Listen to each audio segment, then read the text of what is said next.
In episode 6 of the Three Gorillas podcast, the Gorillas will discuss 21st century policing. We're talking the future of law enforcement. You have found the Three Gorillas podcast. Listener discretion is advised.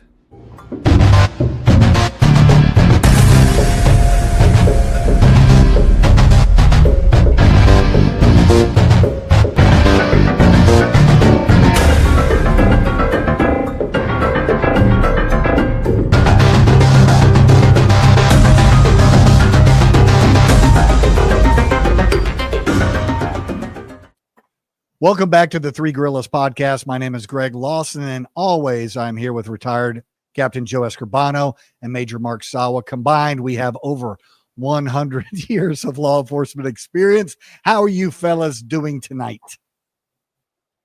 I'm doing wonderful, great. Gregory. Good. How are you? Lots of things happening in the world today.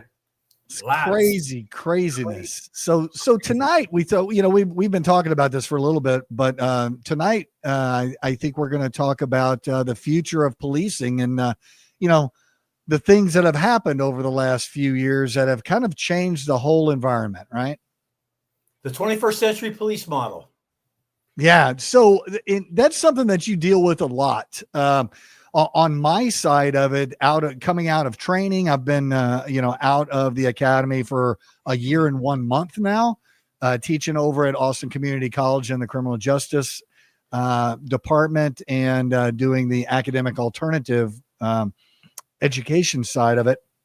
And, I see a lot there just from that standpoint. When you look at 5 years ago, how many students we had in the criminal justice department versus today. And that's interesting. And 5 years ago, the academic alternative program, which is the only academic alternative that they have in Texas. Otherwise, you have to go through a police academy somewhere. So Austin Community College is the only one that you can actually be a student and go through everything that you need to go through to get an endorsement to take the state exam. It's the only college in Texas. And so I have 7 students this semester. 7. Wow. What? Oh, yeah. 7. So versus what, Greg? I mean, what your counterparts have shared what with you in the past? 24 to 30. Wow. When? Okay. In time. What's that? 5 years ago, 4 years ago. Yeah. 5 years ago. But between everything that happened with the protests during the elections in 2020, along with COVID, along with a concerted effort by whoever you want to blame to disparage, I guess, law enforcement and to try to dismantle years and years of experience on how to handle, violent situations. It's just, it's hit us really hard. I mean, we see it where we used to work and just in the recruiting side of it. I mean, in 2023, I want to say that they spent $500,000 in advertising just in recruiting. That's just advertising online. Some commercials, a little bit of stuff. $500,000, and they improved it about double. In other words, if we were getting 7, we got 14. So very expensive, very expensive campaign. With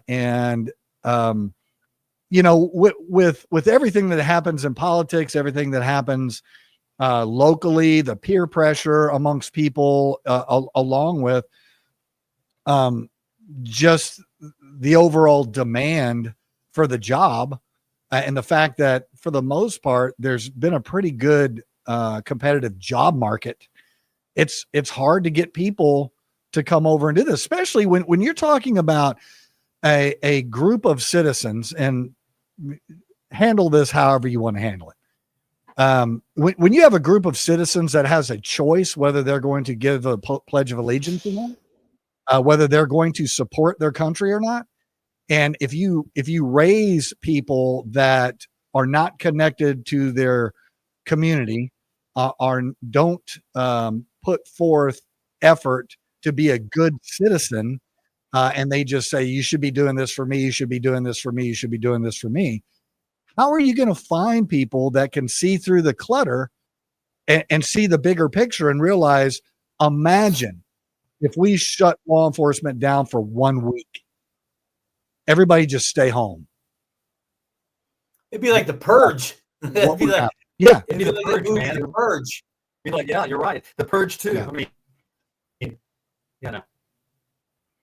So Mark, what is it? I mean, what are you having to deal with? Because you know a lot more about case law. You know a lot more about, the nuts and bolts of kind of what has got us here, behind what the media would say. The civilianization of law enforcement, which did that work? They had 5 years. Did that work?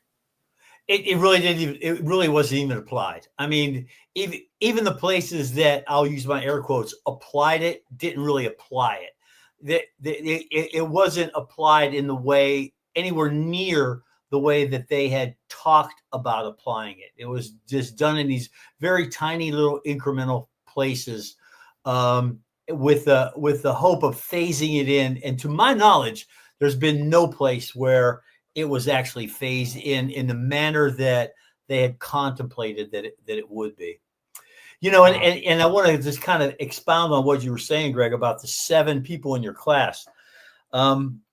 Circa 2021, I was teaching a class or teaching at a conference, and there's about 450 police officers at the conference.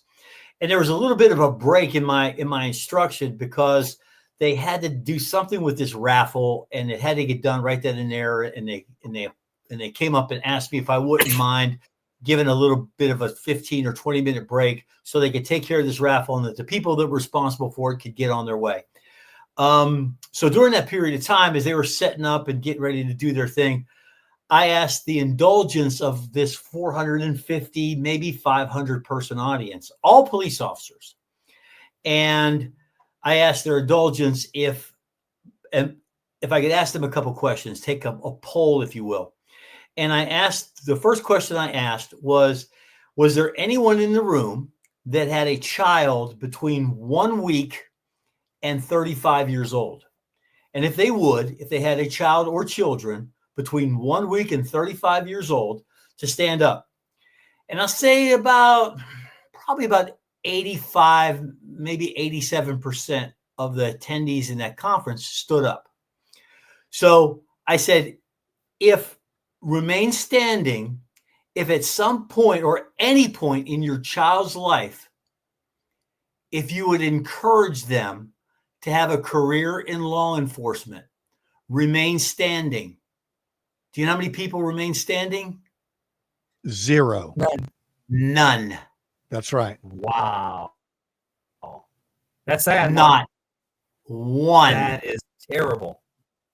I'm telling you, I stand in front of my class twice a week. I do other things in the community and stuff. And a lot of times and quite frankly, when I was over recruiting, I felt like a hypocrite. I'm sitting there trying to sell these folks a bill of goods. And I was like, if you were my kid, I would be going, no, listen to me. Listen to me.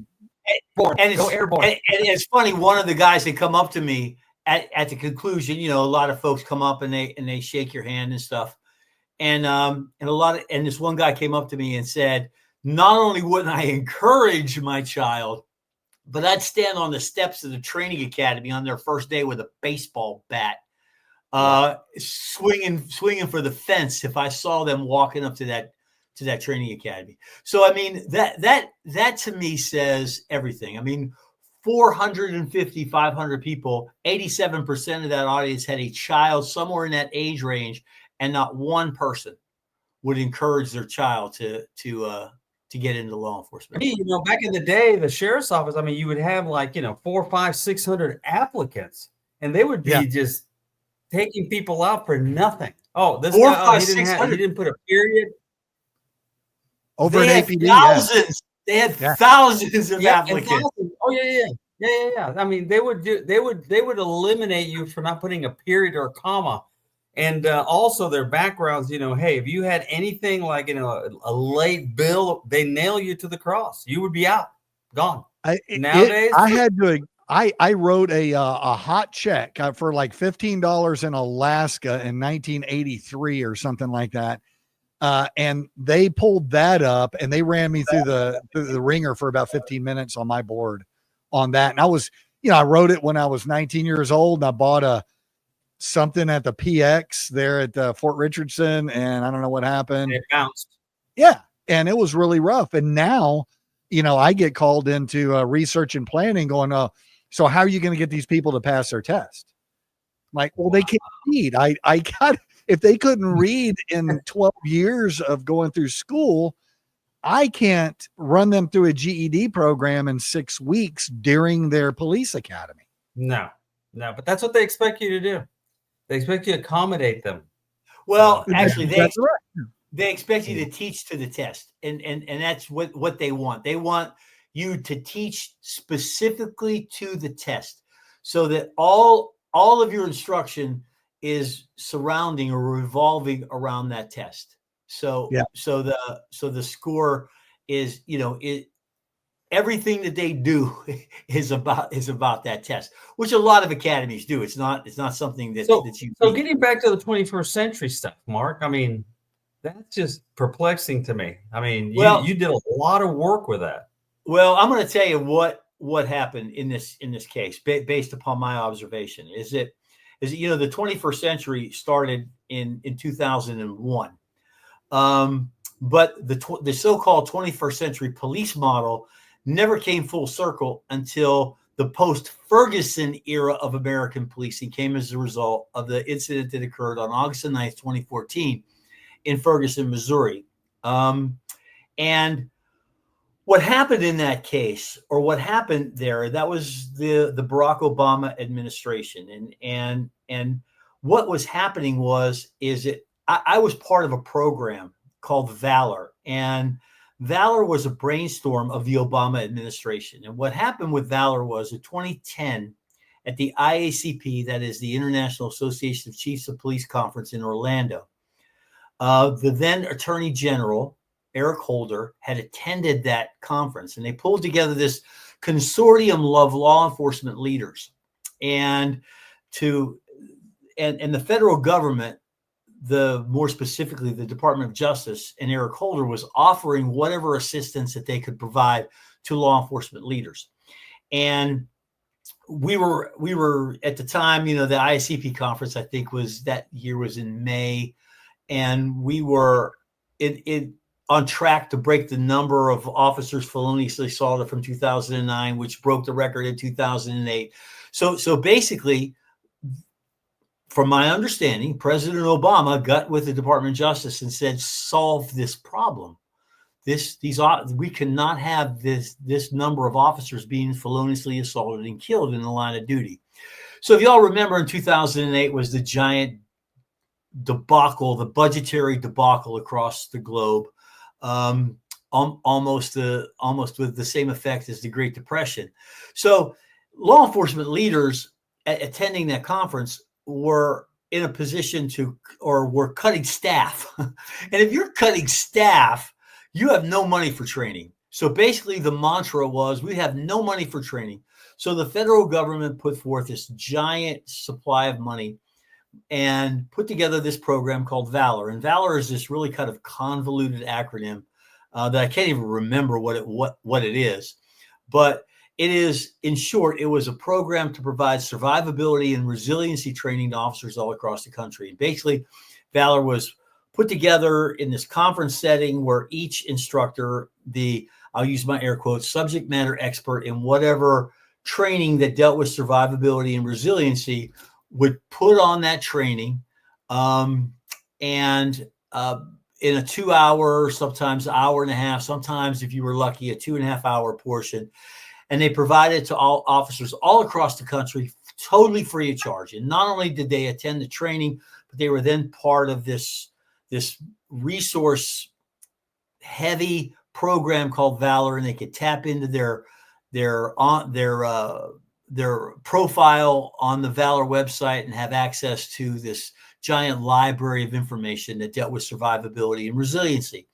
So what was happening was, at that time, it was I don't want to say the Valor program was in competition with other entities, because there was no competition as far as the Valor program. It was free, so anybody else that was putting together training isn't going to put together a 3-day conference, come to you with their trainers, with their resources for free. So, but what I saw at the time was, and I'll use the term opportunists, both in a negative and positive connotation, because college professors, civil activists, people were putting together these training programs to end police violence, to end police use of force.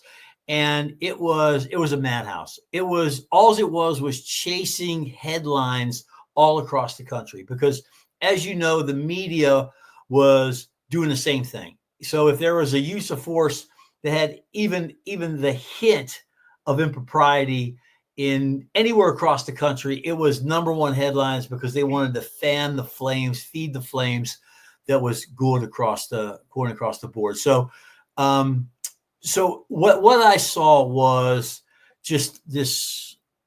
It was almost indescribable. People going in all these different directions in this training that was ridiculous, put on by these college professors, and law enforcement leaders trying to grab it up. And then finally some stability circa 2019 or so. And then the post George Floyd era, the post Floyd era of American policing. And then, we all know what happened there. And then the post Breonna Taylor era of American policing. So what we will have now, probably till the end of time, is each type of police use of force situation that the media somehow, and I have no idea how it's done, and I've tried to really look into it, how they can take one particular setting and turn it into a national headline, if you will, a national type situation. And that's pretty much where we are today, along with the reasons we got here in the first place. And I'll share those, but I'll kind of pass it to you guys to see if you have any observations to take from that. Well, point. actually, yeah, you bring something really, really good. The post, George Floyd, the post, Ferguson. But I read the Ferguson report, by the way. I read it from cover to cover. The Department of Justice put it out. You can look it up. It's a PDF, and it's just the most amazing investigation I've ever seen. Again, hands up, that never happened. Not even close. And yet we see the propaganda, again, that the news media perpetuates with that. We all know the statistics. We all know, the statistics. Greg, the statistics on the use of force. Mark, especially, those. And you saw the percentage is so negligible. It's not even funny how negligible it is.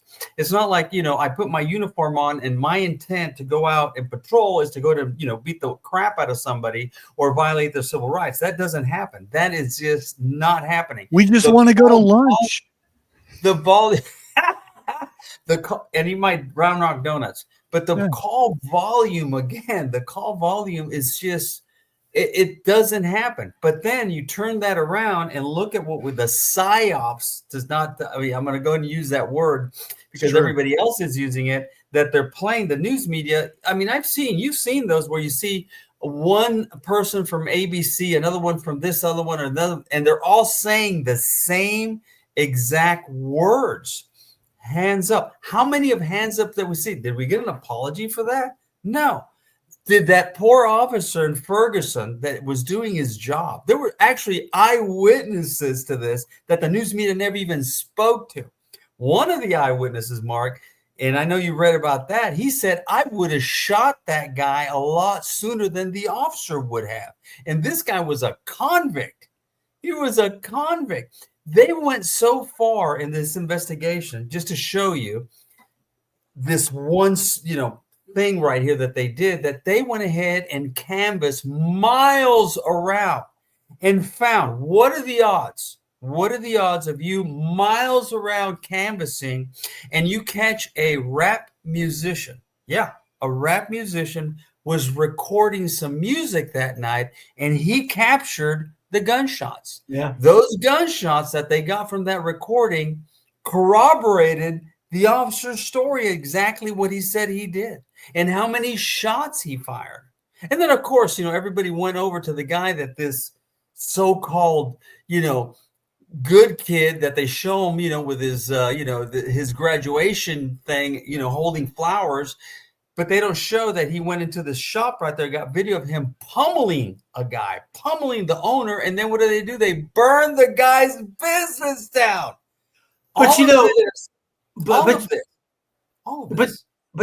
their credit, to the Department of Justice credit, by all intents and purposes, the Obama administration was under all kinds of pressure, sure, to find all kinds of problems with that use of force. But to their credit, and one of my supervisors on the Valor program was part of that investigative team, and I mean, to their credit, there was no stone unturned. Yeah, but Mark, I agree with you. And I agree with you, but there was no stone unturned because they were looking for the find, whatever they could find, and they couldn't find it. And then let's go fast forward. Of course, we're our own worst enemy, right, Mark? We have police officers that do really ignorant things. No question about it. Everybody's human. We've talked about those. And soon we'll be able to talk about all those incidents too. But then we go from that one to the next one, and then the next one. And it always seems like, again, I'm telling you right now, we bring in, it's about race. And it's not about race. It's not about race. It's about training. And it's about, a police officer being trained properly. And then you bring up, again, you've got how many candidates in your school right now? 7. You look at any academy, everybody's suffering. So what are you doing, Mark? Like you mentioned, the standards start to go down. And what happens when we have that? We can show the example of Houston. Remember back then in the day, they were trying to recruit and they lowered the standards and they paid the price on the other end as the LA Police Department too. Everybody's going to pay the price this time around, especially in Texas. So. The TCOL conferences that I went to, the TCOL executives stood up there and begged us, do not lower your standards. If you have vacancies, you're just going to have to hold the vacancies. Do not lower your standards. Well, everybody has. I know everybody has. And it's the only way to get your academies filled at this point, just because it's so difficult to get anybody in. And even if they want to come in, to be able to pass the written and the civil service exam as far as vocabulary and comprehension, I'm telling you, man, it's bad. How about DEIs, Mark? I mean, we look at that and we look at physical fitness. Back in the day, you want to at least stay halfway decent, because you're going to get into, you're going to rumble at one point or the other in your career. And we see time after time again, and we see that happening again. This is the 21st century policing that we've evolved to. And you hit the nail on the head. All these incidents and a bunch of other stuff, some good, some bad. Some officers had no business doing what they did. And we know we can talk about those. And here we are. And then we have a softer generation too. That. If I say something to you, you get your feelings hurt. And the academy that I grew up in, oh my God, my FTO, all he did was berate me from the time I got into the car to the time I went. I mean, if I went to a call and did something, he would be very professional. The minute I got in the car, commenced the chewing and the berating and everything else that went along with it. Not that it was good, because it wasn't constructive at time, but I didn't sit there and start crying either. So I just got through having a really good conversation, about an hour-long conversation with a person that's pretty high ranking in Homeland Security and also worked for the Marshal Service. And she is very squared away, very sharp, very smart. And she was talking about some of that stuff as far as hiring practices, right? You know, when you look at, we had to deal with that all the time, right? As far as liability, everybody talks about liability, but do they really? You know, they use it when they feel like they need to use it. You know, it's like, okay, if I use liability, it'll scare people and they'll do what I want to do. Well, bottom line, negligent hiring is a huge liability. If somebody can't conjugate a verb, if somebody can't, you know, do whatever the physical fitness require, the minimal, right? At this point, physical fitness requirement, most agencies out there have done away with their physical fitness program, even though in the law, it says that law enforcement agencies have to have a physical fitness program. Well, Mark, remember, what is it? You know, Cooper, Mark? The Cooper well, Greg too. Don't blame me. Me and Greg were part of that first group. Me, you Greg. were. Yeah. Greg, were you like doing like this? Hey, the bathroom's over there. I was ripped up, buddy. I was ripped up. Yeah, no, we went up there in, what was that, 86, 87, something like that. Yeah. And it was a good program. But the bottom line is negligent hiring, because if you're going to hire somebody that is at 25% or plus body fat, and they can't meet the minimum standards, and you have all these vacancies, you're like, I just need bodies. And I've heard certain captains say, I just need bodies. Yeah. And not in this particular case, but and you're bringing people in and you go, okay, I'm not getting anybody to pass my civil service exam. Half the people are passing it. So what I'm going to do is I'm going to lower it 10%. And then all of a sudden everybody's passing it. And then you go, well, I can't get people to pass a 2,000 meter row. So let's make it a 500 meter row, and then let's just not do it at all. Yeah. Okay. Well, better than not doing it at all than the 500 meter Yeah. row. There's no qualification for a 500 meter. It's the same thing Three we did back in 3 minutes. It's the same thing we did back in the 1.5 mile run when we dropped it down to a mile. There was no standard for a mile. None. You know. But So the Cooper it would had be better to Cooper drop had it some down good to 30% instead of 40%.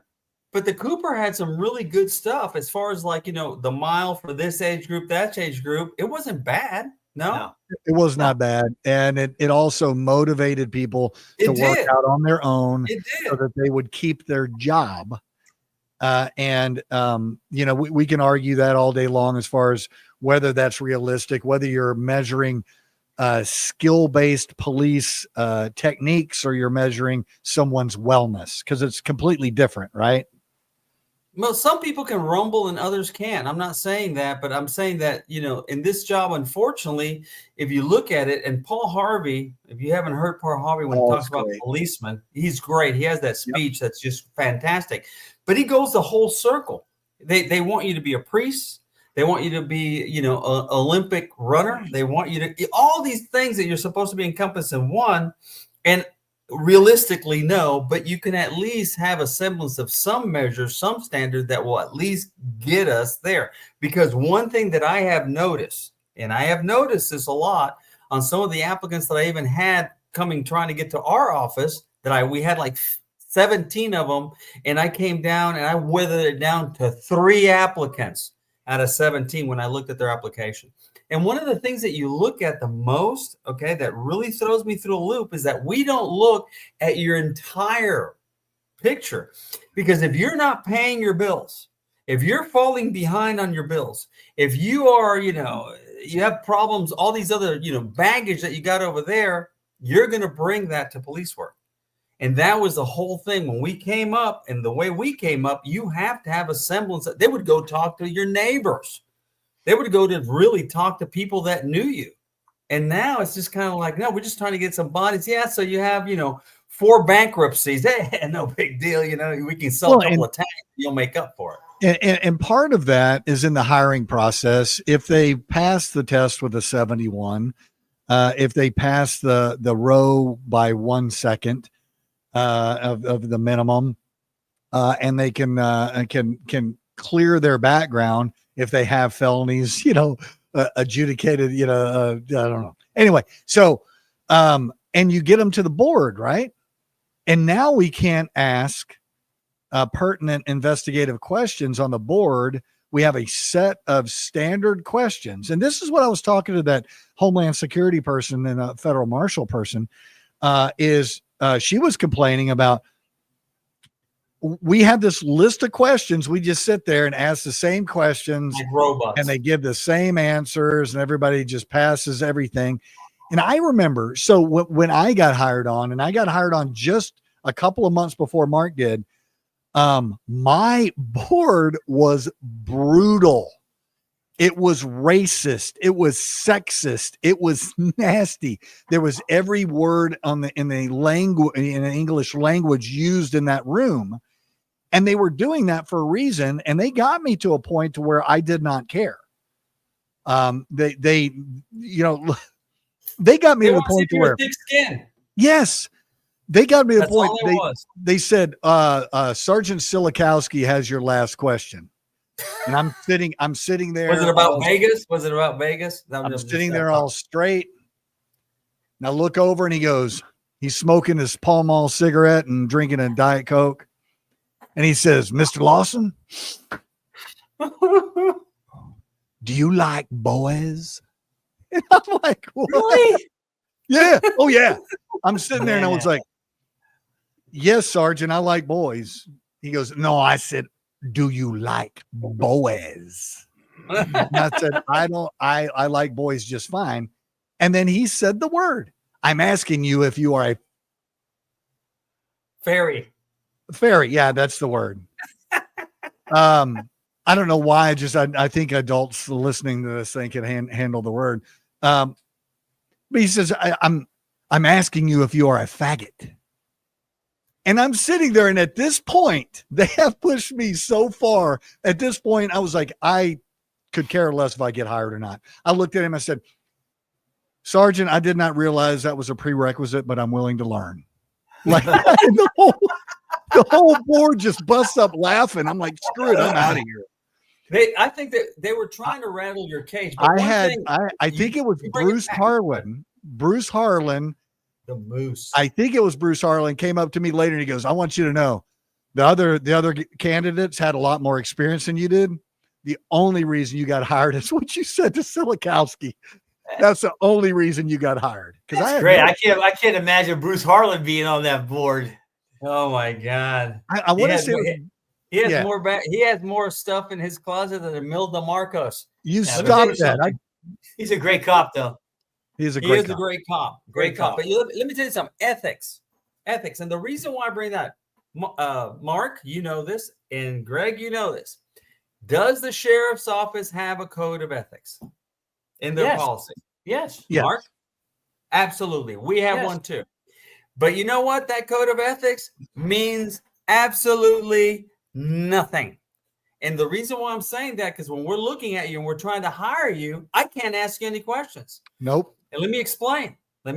Because what you're looking at somebody saying, hey, your private life needs to be exemplary, so it doesn't go over into your professional life, so forth and so on, moral turpitude, blah blah blah blah blah blah. And don't take me wrong, I'm not being pious. I don't want to be oh my God, we're going to be monks here. Not being pious. That's I am. So it's one of those things that you're looking at and you're just going like, we need to get back to doing a real background. Yep. The standards, so you can go ahead and bring police work to the level it should be, and you're hiring people with quality. The problem is, again, look what you got coming out of high school. Look what you got in the schools that they're teaching. I mean, when I was growing up, Mark, when you were growing up, it was a different world. Now it is. It's just completely different. And that's what we're facing in 21st century police work. And we're paying the price, Mark, and you've seen it. We've discussed it. We are paying a dear price right now. So Mark, what's the scuttlebutt? What are they talking about as far as how is this going to shift back over? How are they going to get the law enforcement feet back under them? There's only one way, and it's just like anything else. Wherever there's failure, the failure is in leadership. Where it doesn't matter if you work in the wastewater division, if you're in the aviation division, if you're in the cosmetic field, if there's failure, it's failure in leadership. It may not start in leadership, but it ends in leadership. And once you determine this is a failure, this component of whatever it is a failure, it's a failure of leadership. And that's where the failure is in law enforcement.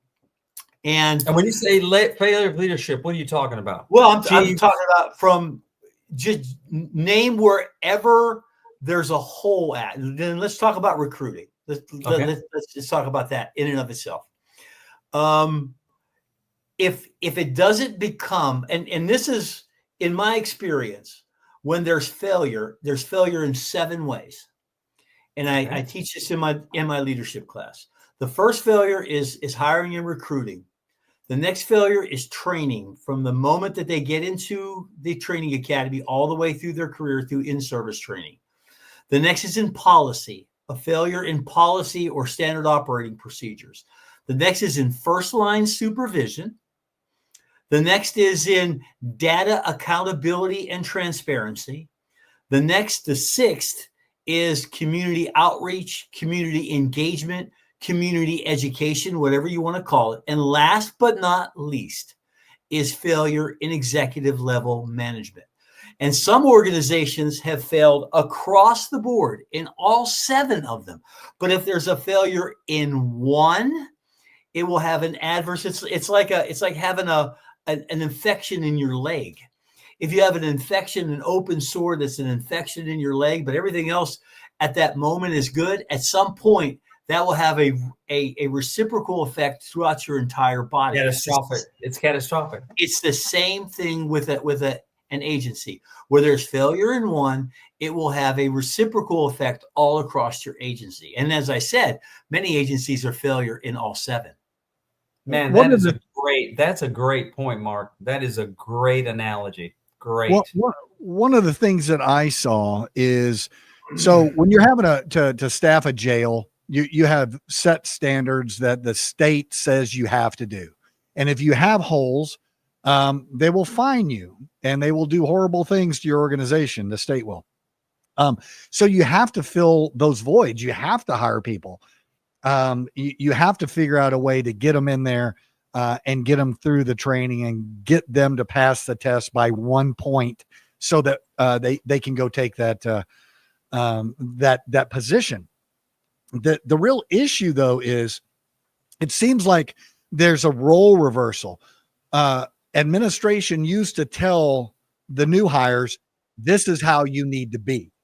Well, now it's kind of reversed. The new hires are like, this is how you need to treat me, and this is what you need to do. Really? And leadership is following that. Oh, yeah. We just can't train them the way they used to. We can't do this way. No, yes, you can. You're just going to have a failure rate, and you should have a failure rate. Here's why. All you need is that one cancer to let them in just to fill that position that will infect your entire shift, and your failure to not fire that person and get them out of there as soon as you can is a horrible thing. And that's one of the things that law enforcement is doing, specifically law enforcement that I've worked with and dealt with, is they're just filling voids. And I would rather have a vacancy. Sure you would. Sure you would. Shift than have this person that they just got in there and they don't recognize the culture. And there is a culture. Sure you would. Sure, because if you don't, if you run with that that person that isn't a fit within your organization, and they're problematic, and they're a problem person, they're a problem employee, you have to focus on that person, where otherwise you focus. If you had that hole, you could spread out your love, you could spread out your attention, you could spread out your good work to those who deserve it. But instead, you have to focus on that person being negligent or neglecting the people who need your supervision and overall require it. I'm certainly not going to mention this person's name, but throughout my career, I've had problematic employees that ultimately were demoted or fired. Stop it! Stop it! Stop! Yeah. So consequently, he's talking about me, y'all. Just in case Not you, bonehead. No, all I had to do with you, Greg, was just give you a little bit of word of advice. And here's one quick situation. The chief deputy standing outside of the sheriff's office catching the smoke. And Greg walks by and goes, "Hey, chief." And he goes, "Hey, Greg." He goes, and here was the mistake by the chief deputy. "What's happening, Greg?" And an hour and a half later, the chief deputy, don't ask me. Don't ask me. Exactly right. And the chief deputy said, "Greg, if I ever ask you what's happening, punch me in the face."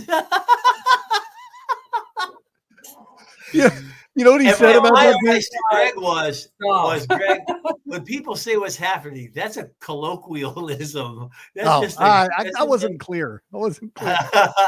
He told me later, he was going, "Hey, I want you to look at plausible deniability for me." And then give me a call back. Just walk away. I knew you'd remember that, Greg. I knew you would remember that. No, man, and one of the funniest things, I hate to, because I take myself really seriously. What?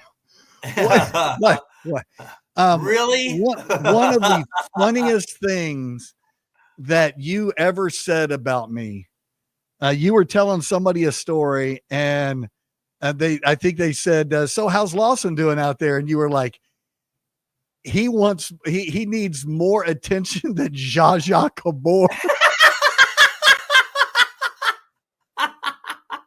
And dude, it's true. My parents didn't give me enough attention, and I was looking at you as dad, and I was looking at I was like, "Hey, Dad, I'm working really hard. Look at me. Look at me." The original diva. The original. The only thing, Greg was the only guy on the SWAT team that was issued a tiara. It was a big tiara, though. It was big. You know what? And talking about failure of supervision, I can remember a certain department. I won't mention the name of it, but their biggest thing, and I'm talking executives, their biggest thing was to find something wrong with your fleet package. Yeah, we had to put this fleet package together, had all these forms, all this crap in it, and we would send it off. And somebody from clerical could go through if you want to. Just, "Hey, yeah, you got that." No, that was their big thing. They would kick it back. He had some little Mickey Mouse thing wrong with it. And my whole thing, I saw it. So the department started taking that nosedive on this stuff. And I was just going like, you know what? There's a saying. Little minds concentrate on little problems.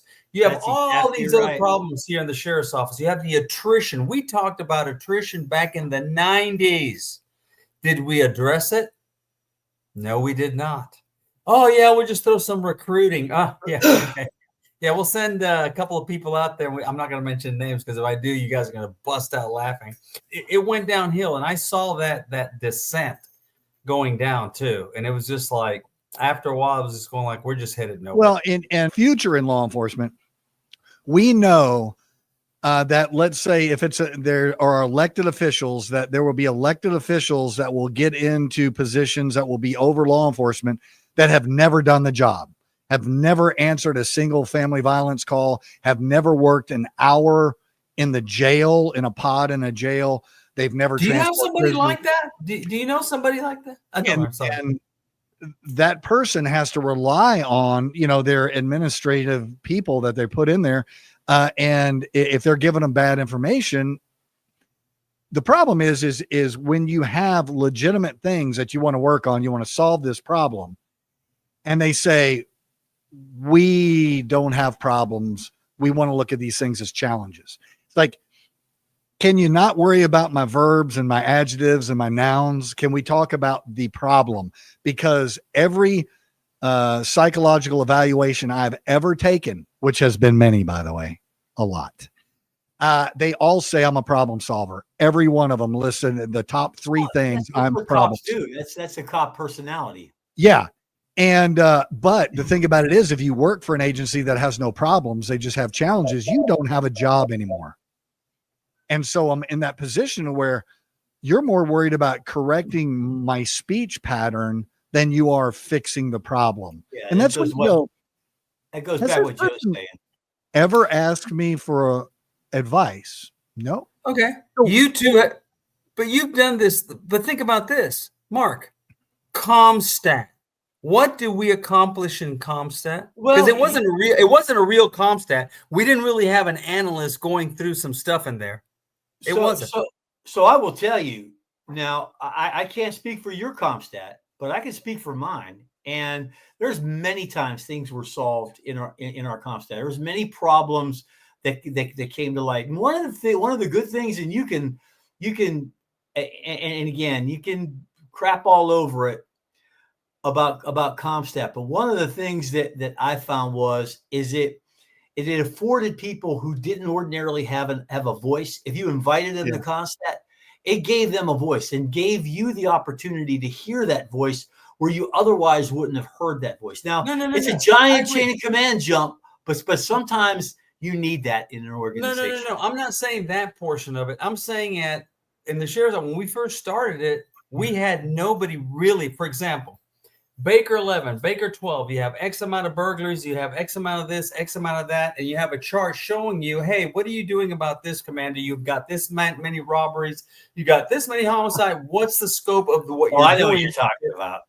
Yes, and we didn't have any of that. We had, you came in here, you showed, you went ahead and had this many reports that one, but you're not. And then, you had the people with a voice. Yeah, we had a lot of good stuff there, but a true, in sense, CompStat, we did not have that. And we needed a little bit of that too, and we didn't have that. That's all I'm saying. No, it wasn't an opportunity to give somebody a chance to voice stuff, and we would bring stuff up and everything else, but, I actually went into a couple of CompStats and they actually addressed what my issue was. It's the other way, because different people run it differently. And if you have a person there that is just there to make you come in and give them a report, that's a different story. If it's a CompStat that is there to analyze what's going on and solve problems, that's great. And you look at a lot of the way this goes, you have to make a whole lot of mistakes as you go along, and so we're looking post Ferguson, we're looking, post all of this debauchery we can throw in there that has happened in the media and has happened in politics. And I'm just kind of really inquisitive as far as Mark, what the big wigs are talking about. What are they saying is going to be the top three things that law enforcement needs to do to get back on track? They're not. What do we need, Mark? What do we need, Mark? I will tell you what you need. I will tell you exactly what you need. Okay. But you're not hearing it from the big wigs. First off, when you talk about racism, Joe, you mentioned it earlier. And one of the things that's almost never done in law enforcement is understanding from whence we came. And it hit me like a ton of bricks. I have taught regularly I belong to an organization called the Society for Criminal and Police Psychologists. And I've taught at their conference several different times. And probably anytime that I was ever teaching at a conference, I was probably in the 3% that police officers were there to teach. So basically what my role was in my delivery was to take their concepts and show how they work in law enforcement, basically. So there's a guy by the name of Matthew Sharps who wrote a book called Processing Under Pressure. He's a neurological psychologist and a cognitive psychologist, and he is one of the trainers there. So basically, what it is take the concepts from him and this book called by Michael Askin called Warrior Mindset or Mind Sighting, and take their concepts and show how we can apply them in law enforcement. So this officer, this cop from California, was teaching, and he was delivering to the whole conference a very quick little breakout. And basically, he kind of went off into this little war story. And what his thing was, and this was like circa 2021, so it was still on the heels of the post George Floyd era of American policing, and still the whole rumbling and the disorganization that was created by that overall situation. And he was teaching, and he was talking about this community that he was dealing with regarding this use of force. He's trying to explain the psychophysiology of emotional intensity and the physiological and psychological response to fear that we try to incorporate into investigations and understanding and training and everything that goes along with that. And he's talking about dealing with these community members, and he was incensed that these community members were suggesting that the officer may have had a throwdown gun. And he was incensed, and as he was talking, he was going, and can you believe that these people were actually suggesting? And I mean, he was incensed. Could you believe that these people were actually suggesting that we would have a throwdown gun? And I thought about that for a second. And that tells you that from a standpoint of understanding generations of police community relations, that we have almost no training in that. So here was a guy about my age and came into this business when I came into this business, but he's this California surfer boy from El Cajon, California, who, this kind of rich, affluent suburb of San Diego, who had no idea about police community relations, versus the kid that came from Philadelphia, who knew police by their first name and knew that the cops that were the last people on the face of the earth that would lie on the report or lie under oath or take someone into custody or throw down evidence had throwdown guns. In the event that they or somebody made a mistake and shot someone in an event, that they could throw down a gun. So these community members, so here you have third generations after what I'm speaking. So, 3 generations after me that are raised by people who knew cops carried throwdown guns, are going, hey, cops, you need to be careful of cops because they'll lie. They'll do this because they did lie and do this and plant evidence and throw down guns. So it's not so far off from a police community relation that, you have to understand that communities dealt with cops like that, even though you have never known a cop in your freaking life that carried a throwdown gun, that would plant evidence, that would lie on a report to put someone in jail. Never in a million years would you know a cop. And some pretty squirrely ass cops that through your career, but you've never known a cop that would plant a gun in someone's hand. Well, they do. Yeah. Yep. Sure. Yep. So that's a big issue in regards to police community relations. And one other thing, when it comes down to and I say this in many other classes, that when I got in this business in 1986, a cop got in this business very much the same way in 76, even 66. And the only real change in law enforcement was the adaptation of the side radio unit. Because in 1956 and 1946, there was no change for decades in law enforcement. Well, that all changed in 1989.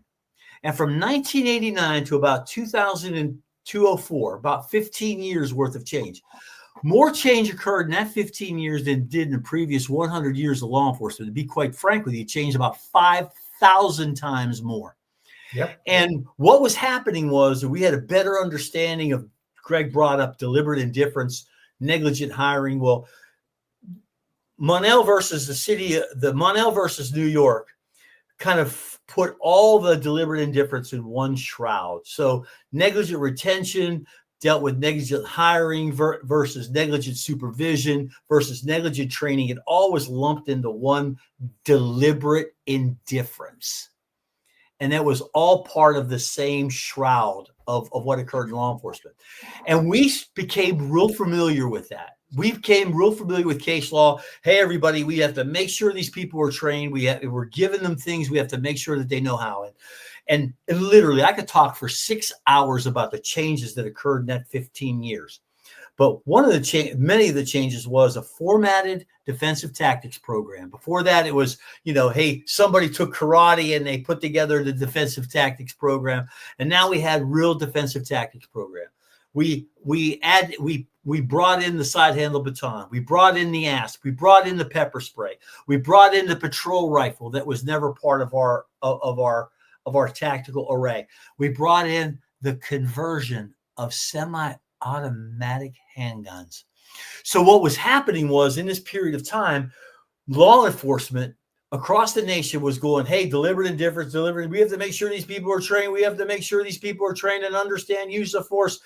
And for a period of time, many agencies in this country trained for 10 years or so, nothing but use of force. So they had, if you give a man a hammer, he's going to treat everything like a nail. And if you teach him to use these tools that he has and use them appropriately, that's all he's going to use. And that all came back full circle in the so-called 21st century police model, which never came to fruition, never surfaced until the post-Ferguson era of American policing. So what it takes leadership across the board to now incorporate, and I didn't even touch on, and I guess maybe it's a topic for the future.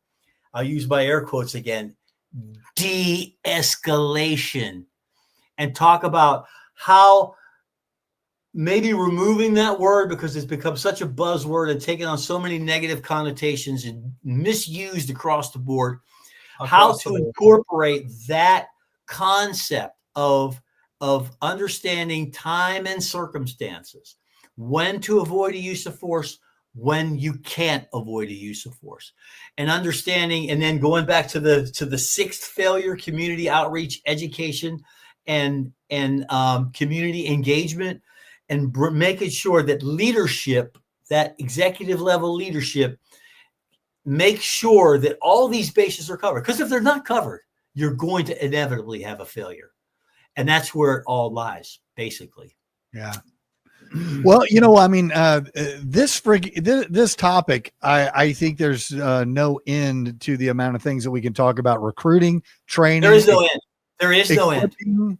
Resiliency within there, because I mean, this job is a roller coaster, and if you don't have a little bit of resiliency, absolutely, you'll end up hopping off this ride, or you turn into a career victim. And the funny thing about career victims in law enforcement is many career victims view themselves as like a really hard, staunch cop. I'm fighting for the cops' rights and stuff. And they're not. They're just complaining all the time, and they complain with a gruff voice, but they don't ever do anything. Right. They don't ever accomplish it. The vast majority of things they do are self-serving. Yeah, I would really love self-gratification. Yeah. I would really love to continue this in a part 2 of 21st century. As would I. Without a doubt. And I would love to actually maybe even a part 3, because I think we could do a part 2 in just training. Easily. And then we could do a part 3 in the crazy equipment that will be coming out in the next 20 years.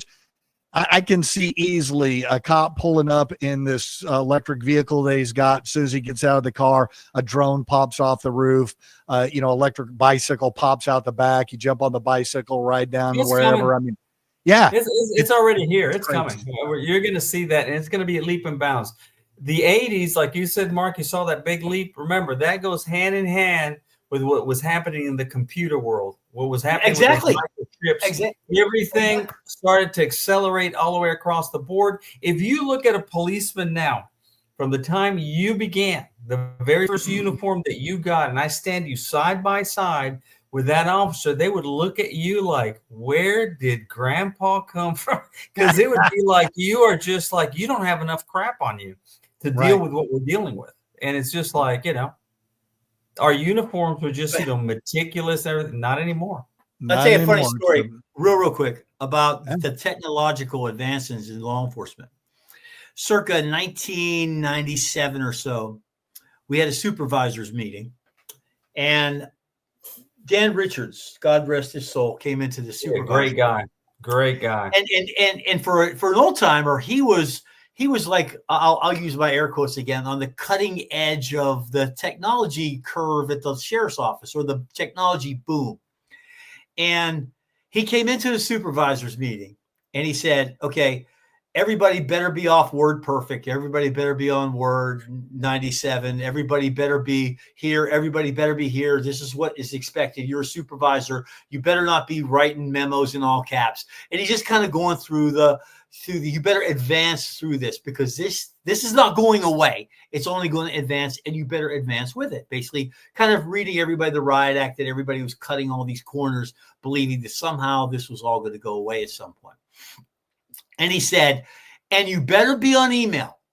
Everybody better have their email account open, and you better be on email, and you better be answering emails and checking those emails and answering those emails. And while we're talking about this, he goes, I don't know if you see what I see, but I see in advance, and this email is going to change the game. It's a game changer. It is a game changer. He goes, so what I need everybody in this room to do is to think about what your people are going to do to work, because what took you 40 hours is now going to take you 8 hours. It's going to take you 10 hours. So you have to figure out what you're going to do with the rest of your 40-hour work week. Little did he know that he was now going to pack a month of work into that 40-hour work week. Yeah. And it would never, ever stop. And that was, but think about it as a supervisor now. I mean, I look, when I leave for the weekend, because of course now where I'm at, I don't work weekends, thank God. But even now I come back, and what do you have? A ton of superfluous, what I call emails. Some of them are just like 100 delete. emails. Yeah. And some of them are, hey, today we're celebrating. We're going to come down to 700 Lavac and hold hands and sing Kumbaya. Great. I mean, I understand that, but I don't have time for that. I have to go ahead and do policy review. I have to do all this other stuff. I have to do evaluation. You have time for it. You better make time for it. Anyway, sorry, Martin. I'm sorry. Go ahead, Greg. I know. Well, I think we need to reschedule a without a doubt, Gregory. I want to remind everybody that's listening that today's show, if you would like to see more, you can find us on Podbean, Apple Podcasts, Spotify, Amazon, US and UK, Player FM, YouTube, Pocket Cast, and a whole bunch more. Check out our website or email us if you have any questions or topics at 3gorillaspodcast.com. Next week, we're going to be talking with Joe about, he's going to be walking us through the Texas tagdemic. The people say, well, you're going to talk about license plates. Do you have any idea how much crime is connected to fake license plates, from everything from money laundering to kidnapping to robbery to stolen vehicles to it's just never ending, the amount of stuff. So we're going to talk about how law enforcement should be using their license and plate what's coming readers. July 1st, it all changes. July 1st, all changes. Yeah, it's coming. So and nobody's ready. We're going to have that. We're going to have that, and it's going to be really interesting on how all this is going to pan out, because Texas has lost multi-millions of dollars in the fraud that has come out of our current system. And like I said, everything from human trafficking to drug smuggling, this is all connected. So I want to thank you, Joe, and thank you, Mark. Thank you, Hope, Greg and Joe. Greg, Mark, always good, man. That was good too. I learned a lot. I'm just sitting here, wondering. My head's spinning because we definitely need to continue this conversation on 21st century policing because we have so much more to talk about. We'll do training next time, but the next podcast, I will see you guys in. Thank you and hope to see you. We're out. Bye.